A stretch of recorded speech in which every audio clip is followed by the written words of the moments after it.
On with the Super Cub build. Came out after church today. Thought I'd do a few things. It's cold and kind of rainy here today.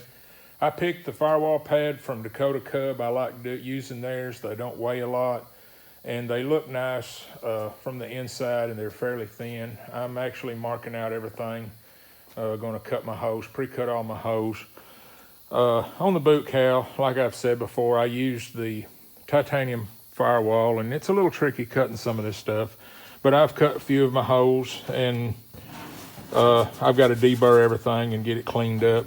One thing that I'm using on mine, and I've used it on a lot, is these little eyeball outlets. They kind of sandwich in, and I'll have one for the throttle and the carburetor heat and the mixture, and one more, the heater. So I'll have 4 of them.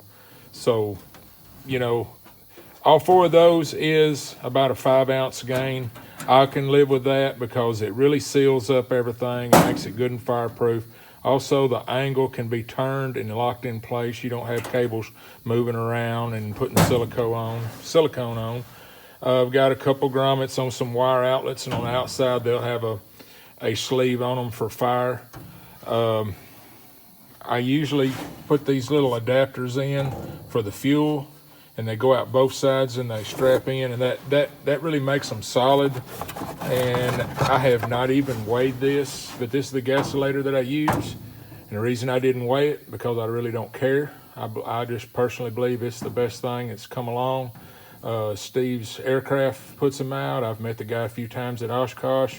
Good guy. They just, you know, there's some other gasolators that are very similar and probably just as good, but this is just the one that I've always picked, and got a good relationship with the guy and never had a minute's problem with him. So I'll mount this in conjunction with this. You can just get this from Spruce.